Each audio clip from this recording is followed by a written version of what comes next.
Já estamos de volta com o seu programa Reavivados por Sua Palavra e vamos falar um pouquinho hoje sobre o capítulo 13, segundo livro das Crônicas, capítulo 13. Algumas pessoas dizem, mas por que fala segundo e não fala segunda?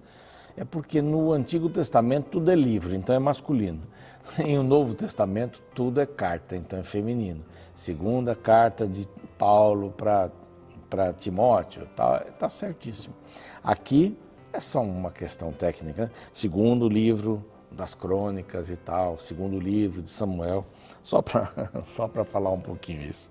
Bom, nós estamos agora no começo do reinado de Abias. Abias foi o filho de Roboão, que não foi o primeiro filho, não era o primogênito, mas era o filho da mulher amada de Maaca, que era uma das suas mulheres. Ele tinha 18 mulheres, Roboão, e 78 concubinas, teve muitos filhos, não sei se eu vou achar aqui rapidamente, mas teve muitos filhos, só para você saber, 28 filhos e 70 filhas, é bastante, hein? Mas esse foi escolhido para dar sequência ao reinado, né, da família e da linhagem de Davi. Isso é muito importante porque é exatamente o que este livro aqui quer mostrar. Davi, a sequência de Davi, Salomão, Roboão, Aías e aí pela frente os outros reis. Daqui a pouco a gente vai ver aí um pequeno episódio, uma tentativa de Satanás cortar essa descendência davínica, mas não conseguiu. Vamos ver aqui daqui a pouquinho, daqui uns capítulos. Bom, aqui no capítulo 13, no 18º ano do rei Jeroboão, então aqui poucas referências aos reis do norte, e uma só para datar aqui, para colocar no momento certo, mas no 18º ano do rei Jeroboão, Abias começa a reinar sobre Judá. Essa é a preocupação de reis. Quando você lê o livro dos reis, você vê no ano tal, do rei de Judá, o rei de Israel fulano de tal começa e inverte, no ano tal do rei de Israel, o rei de Judá, é só para uma pontuação para a gente poder saber exatamente quando começa que ano foi mais ou menos, né? Bom, mas aqui a gente encontra Abias. Ele começa a reinar, 3 anos ele reinou em Jerusalém, 3 anos só, né, reinou em Jerusalém. E aqui eu tenho uma pequena colinha aqui. Abias, filho de Roboão, foi um rei ruim que não obedecia a Deus. Bom, esse é o geral da sua vida. Mas aqui vai acontecer alguma coisa interessante. Houve um movimento entre Jeroboão e Abias, então entre Israel e Judá, e houve uma tentativa de uma guerra, mais uma guerra. Roboão, rei de Judá, teve guerras com Jeroboão enquanto ele viveu, todo o tempo da vida, sempre uma guerra ou outra, uma coisa, uma dificuldade. E não foi diferente aqui no reinado de Abias também. Abias ordenou uma peleja com um exército de valentes, de 400.000 homens escolhidos, e Jeroboão dispôs contra ele a batalha com 800.000, o dobro. Não é, de homens escolhidos, todos guerreiros valentes, diz aqui. Então tinha metade. O reino do sul tinha metade dos soldados que o reino do norte. Então pôs-se Abias em pé no alto do monte Zemaraim, que é uma outra região, que está na região montanhosa de Efraim, e disse: ouve-me, Jeroboão e todo Israel. E aqui ele faz um apelo e ele menciona 5 coisas. É um apelo meio no sentido de dura, né? Vai dar uma dura, né? Sabe o que significa essa expressão? Vai dar uma dura, vai chamar a responsabilidade. E ele apresenta 5 coisas aqui neste apelo. Eu queria compartilhar com vocês, ou com você, essas 5 coisas. Elas começam aqui no verso 5. Não vos convém saber que o Senhor Deus de Israel deu para sempre a Davi a soberania de Israel?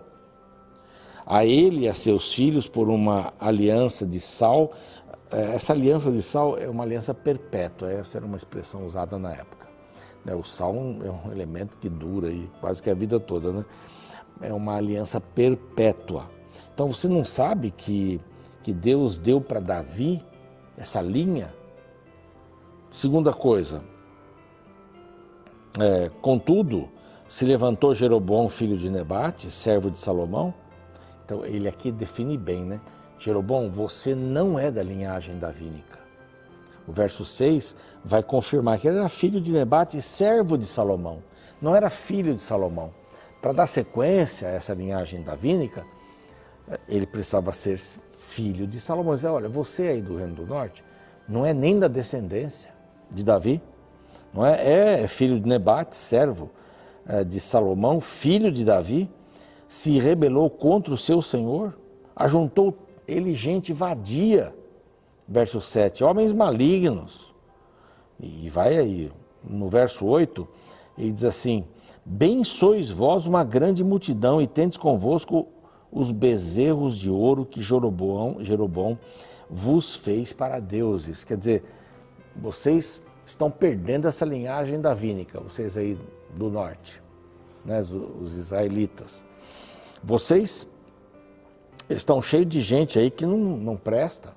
O exército que Jeroboão fez, de gente vadia, gente má. Vocês são uma grande multidão e vocês têm convosco os bezerros de ouro, vocês não adoram a Deus. Essa é a diferença, os deuses que Jeroboão fez. Isso ele falando, Abias falando para o povo de Israel ali, reunido. Aí ele vai mais, não lançaste fora os sacerdotes do Senhor, os filhos de Arão? Então assim, não adianta esses sacerdotes que vocês têm aí. Os sacerdotes que vocês têm aí não são filhos de Arão, de Levi, os levitas. Não é? Vocês fizeram outros sacerdotes. E aqui vem aquela declaração que eu mencionei uns dias atrás. Qualquer que vem a consagrar-se com um novilho e 7 carneiros, logo se faz sacerdote daqueles que não são deuses. Então, vocês não têm os deuses, você não tem o Deus verdadeiro, você adora outros deuses, os bezerros são mencionados aqui, e outros deuses, e os sacerdotes, que deveriam ser da linhagem de Arão, não para os bezerros de ouro, né?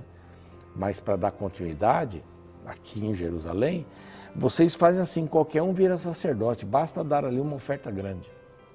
Qualquer um vira sacerdote para sacrificar para os outros deuses. A história continua, né? Porém, quanto a nós, o Senhor Deus, o Senhor é nosso Deus e nunca o deixamos. Temos sacerdotes que ministram ao Senhor, a saber, os filhos de Arão e os levitas na sua obra. Cada dia, de manhã e à tarde, tem lá os holocaustos, queimam incenso aromático, dispõem dos pães da proposição. E foi falando um pouco do santuário. O santuário está lá, não está aqui. Então, a palavra de Abias para o povo, e Jeroboão estava assistindo também, era assim, vocês não entendem que nós temos aqui o santuário, que nós temos aqui a descendência de Arão como sacerdotes e levitas. Nós temos aqui o Deus verdadeiro. Nós estamos andando com esse Deus. Vocês estão fazendo deuses para vocês aí. Vocês fizeram uma categoria de sacerdotes aí. Então, vocês não veem isso, que os sacrifícios estão aqui embaixo, não é, no sul? E o verso 12, enfaticamente, diz assim, eis que Deus está conosco, à nossa frente. Que compreensão, né? Pelo menos por um tempo Abias teve essa compreensão. Como também os seus sacerdotes tocando com as trombetas para rebate, né? Confronto contra vós, os filhos de Israel, né? Não pelejeis contra o Senhor Deus dos vossos pais, porque não sereis bem-sucedidos. Vocês não devem entrar nessa guerra. Bom, primeiro porque era o dobro, né? De soldados, 800 versus 400 de Judá. Então, vocês não devem entrar nessa guerra, vocês vão perder, porque o Senhor está aqui embaixo. Enquanto ele estava falando, o que acontece aqui? Jeroboão, seus comandantes, mandaram um grupo na retaguarda para criar uma emboscada. Eles saem aqui correndo para lutar contra Jeroboão, e de repente começam a receber flechadas de trás.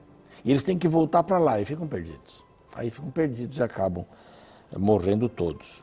Houve uma emboscada por trás. Olhou Judá, de Judá no sentido geral, né? Os comandantes e tudo mais, verso 14. E viu que a peleja estava por diante e por trás. Então clamaram ao Senhor. Toda vez que Israel clamou ao Senhor, o Senhor ouviu. No caso de Roboão, ele clamou ao Senhor quando os egípcios vieram, né? E Semaías falou e os egípcios estavam para atacar. Eles clamaram, se humilharam. O Senhor disse, tá bom, não vão destruir vocês. Que eles vinham assim como rasgando, né? Aquelas formigas que cortam tudo. E o Senhor disse, não, tá bom, mas vocês vão ser servos deles, para vocês saberem a diferença de ser servo meu e deles. No jugo, qual é o mais pesado? Foi nessas circunstâncias. E aqui eles deram um grito novamente, Senhor, me ajuda, nos ajude como povo. E os sacerdotes tocaram as trombetas. Agora você lembra da história de Jericó, né? Dá a volta, toca a trombeta. E os homens de Judá gritaram. Quando gritavam, feriu Deus a Jeroboão e todo Israel diante de Abias e de Judá, porque a batalha é do Senhor. Se o povo acreditasse, se Israel no total, não é, acreditasse sempre, se o povo de Deus acreditasse quando entraram em Canaã, se eles acreditassem agora, nesse momento, se nós acreditássemos também que a batalha é do Senhor, nós deveríamos descansar no Senhor e o Senhor nos daria a vitória, porque a batalha é dele. Toda vez que você e eu saímos para derrotar o inimigo, que é muito mais astuto do que nós, que tem milênios aí de experiência para lidar com a raça humana também, esse inimigo que vem com todas as armas que ele pode, esse inimigo que vem para poder nos derrotar e a gente quer lutar contra ele, fazendo boas obras para ser salvo, né? A gente não faz boas obras para ser salvo, a gente é salvo e produz boas obras. Esse é o caminho. Ninguém vai ser salvo por produzir boas obras. Mas nós temos que aprender uma lição muito importante. A batalha é do Senhor. Aliás, Ele veio para morrer por nós. Ele veio para dar a sua vida, ressuscitou, está intercedendo, conforme o livro de Hebreus nos explica, Apocalipse e tudo mais. É essa visão que a gente precisa ter e descansar no Senhor. Ele deve olhar para a gente e dizer assim, mas meu filho, me deixe batalhar por você. Só entrega, eu conduzo você. Só entrega. É o camarada que está lá se afogando, né? Os bombeiros, salva-vidas, eles vão nadando ao redor, eles não vão direto para pegar a pessoa. Ela primeiro tem que desistir da batalha de salvar a sua vida. Não sabe nadar? Não tem jeito, vai bater e vai afundar. Matemático ou físico, né? O que o bombeiro ou o salva-vidas precisa? Que a pessoa desista. E que ela creia que a batalha agora é do salva-vidas. Ele vai tirar você dali. Você não consegue sair. E o salva-vidas não agarra a pessoa logo que chega, porque senão ela ia agarrar o salva-vidas e os dois iam para baixo. Há técnicas, não é para isso. Mas a batalha é do Senhor. A batalha é do Senhor. Sabe o que aconteceu? Esse grito, lembra Jericó, né? Grito e tal. Dos 800, 500 mil morreram. Dos 800, 500 mil morreram. E o que o povo de Judá fez para a morte dessas pessoas? Nada. Porque a batalha é de quem? Pode responder. A batalha é de quem? É do Senhor. Então descansa no Senhor. Você está passando por um câncer, uma dificuldade? Calma. Coloque as mãos, a vida nas mãos de Deus. O tempo de vida é importante? É bacana, é importante.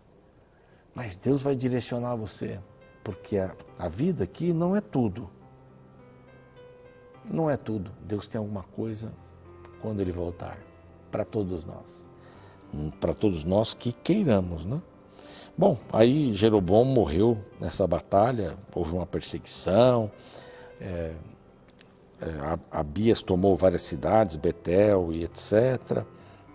Ele morre, deixa, não é, filhos, deixa a esposa, Jeroboão, e a vida segue.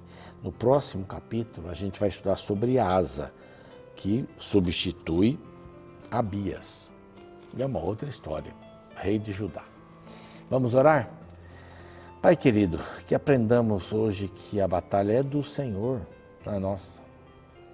Possamos viver assim, dedicados, colocando a nossa vida nas Tuas mãos, porque há coisas que nós não podemos fazer e não sabemos.